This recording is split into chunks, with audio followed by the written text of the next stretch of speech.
So at NXT Homecoming, it was announced that they're going to be doing a Triple H versus Shawn Michaels WarGames match. Now, this is honestly one of the most interesting things WWE has done in a very long time. Now, more interesting than whatever they're doing with Seth Rollins, more interesting than bringing back AJ Lee, in my opinion. Because I don't think these guys are particularly amazing or interesting performers. Because I think for AJ Lee, you're just relying on nostalgia. And for Seth Rollins, he's a guy who, whenever he's on top in WWE, the WWE product is as worse as it's been. But what they're doing in NXT with like a civil war, where you've got those two super popular figureheads going head to head against each other, both guys with a ton of lore with NXT as a brand and the NXT culture and fan base. This has the makings to make a really interesting storyline. Now, will WWE deliver an interesting storyline? And that's something else entirely. Because they've been presented with good opportunities before and they've fumbled the bag. Hopefully they don't fumble the bag again this time. So, of course, the segment starts out, Triple H and Shawn Michaels are in the ring, and Triple H is talking about how he wants to maybe come back to NXT, and Shawn Michaels, who's, head honcho around there now, that would be a problem.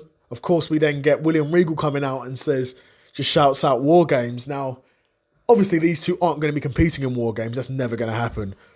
But it provides such an interesting opportunity for these guys to sort of make their own teams and have them go head-to-head against each other in a WarGames match. And no doubt, these guys are going to pick some very exciting wrestlers. I can imagine the likes of Ethan Page being involved, the likes of Ricky Starks potentially being involved. A lot of those big names at NXT and interesting guys and guys that are capable of putting on some really good matches should be involved in this WarGames storyline, because I want to see a crazy WarGames match, man. That's what I want to see. I want to see a crazy WarGames match, man.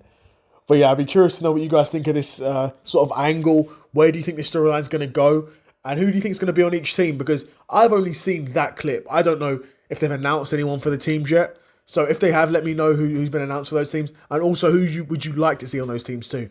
Because I've got a feeling they could, and I say that with some hesitation, they could cook something really interesting with this storyline. But yeah, another episode of the Seth Solo Side Quest in the bag, and I'm out. Peace.